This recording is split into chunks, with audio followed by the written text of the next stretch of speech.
When the team down her body, you go dance. Hey, shake body, shake and bounce. Hey, shake body, shake and bounce.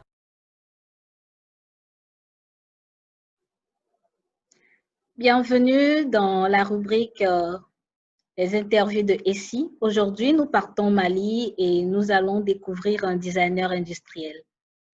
Bonjour, pouvez-vous vous présenter pour nous? Bonjour, Essie Géraldo, comment est-ce que vous allez? Ça va bien à Lomé? Oui, je vais bien. Ah, d'accord. Donc, moi, je vais me présenter. Sinon, mon nom, c'est Essonina Arafat Ouro Akondo. Mais vous pouvez tout simplement retenir Ouro. C'est le plus simple. C'est le plus simple. Donc, là, je suis designer. Donc, j'ai d'abord eu une formation de base qui est l'architecture. Qui m'a permis de comprendre beaucoup de choses et de rejoindre en même temps ma discipline de rêve qui est le design industriel. Parce que tout petit, j'ai toujours rêvé de faire le design industriel, mais voilà, je n'ai pas moyen d'aller en Europe et aussi n'ayant pas vraiment d'école de design en Afrique, alors j'ai entamé des études d'architecture qui m'ont permis d'évoluer vers le design en autodidacte. Voilà. Donc là, je pratique un peu, je commence à pratiquer. Voilà, j'ai des contrats à signer et tout. Et aussi, voilà, ça me passionne, quoi. Je n'ai que ça comme passion. Je n'ai que cela comme passion. Ok, merci beaucoup. Aujourd'hui, bon, on parle de design, on parle de design thinking. Et voilà, vous dites que vous êtes designer industriel. C'est quoi le design industriel? Dites-nous. Donc, tout d'abord, il faut voir le sens même du design. Donc, le design, bon, selon la compréhension générale, c'est une discipline qui vise à trouver des solutions à différents problèmes. Donc, qui part par une méthode d'analyse et de constat, et des constats sur lesquels on rebondit maintenant pour trouver des solutions.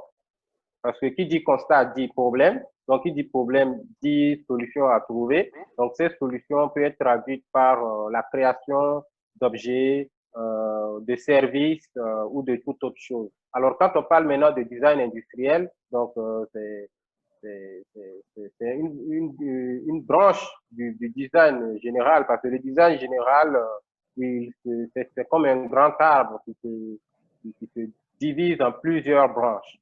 Donc, le design industriel, c'est la branche industrielle qui vise à trouver des solutions traduites par la création d'objets qu'on peut fabriquer, qui nécessitent l'industrie pour se faire fabriquer ou multiplier.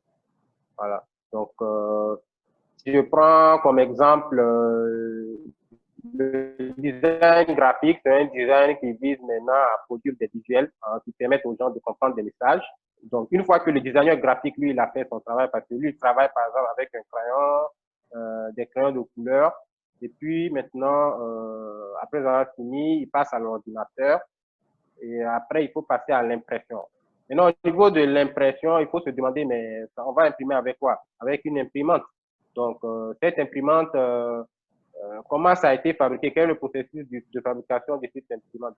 C'est une machine qui a été fabriquée industriellement, mais qui a nécessité le travail d'un designer industriel.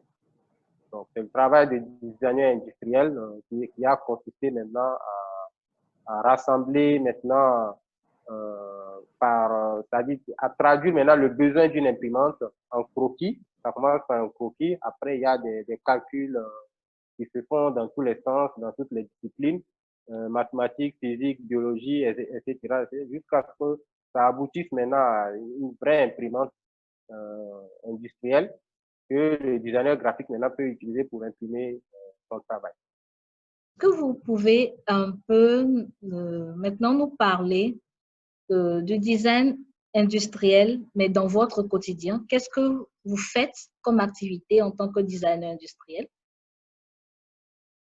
Donc, en tant que designer industriel, comme je vous l'ai dit tantôt, le design, c'est une discipline qui vise à trouver des solutions aux problèmes dans la société, aux problèmes que rencontre l'humanité. Donc, moi, dans mon quotidien, tous les jours, je vois des problèmes partout et ces problèmes m'affectent beaucoup. Donc, je fais tout mon possible pour y remédier en proposant des solutions.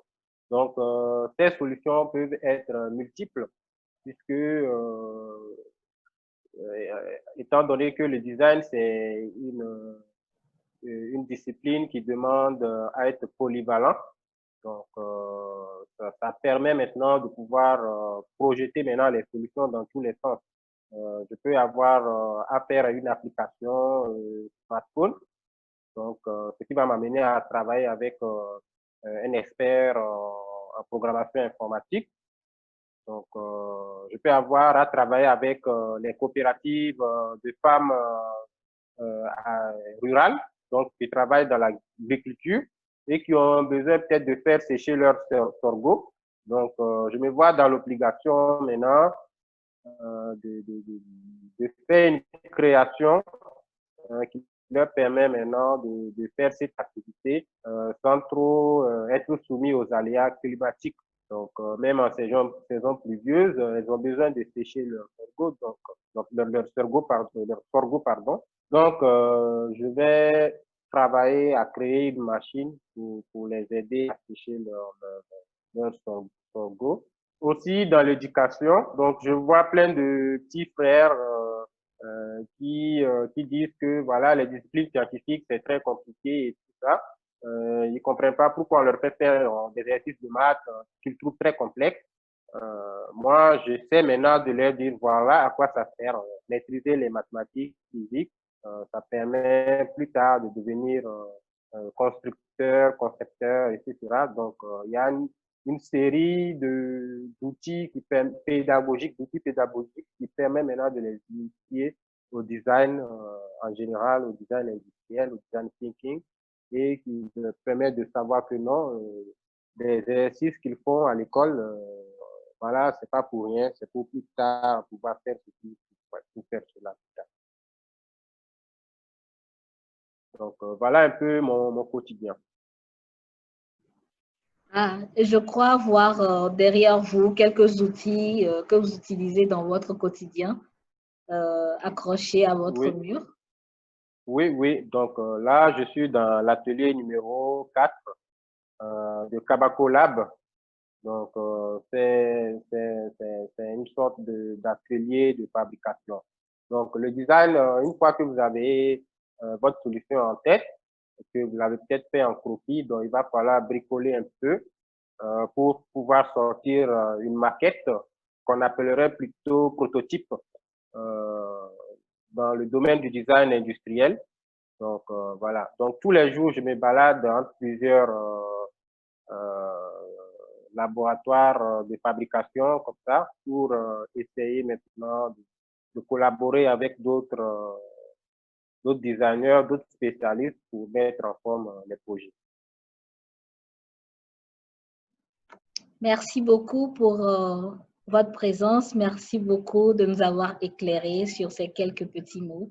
Donc, on se dit à bientôt. Au revoir. Au revoir, merci.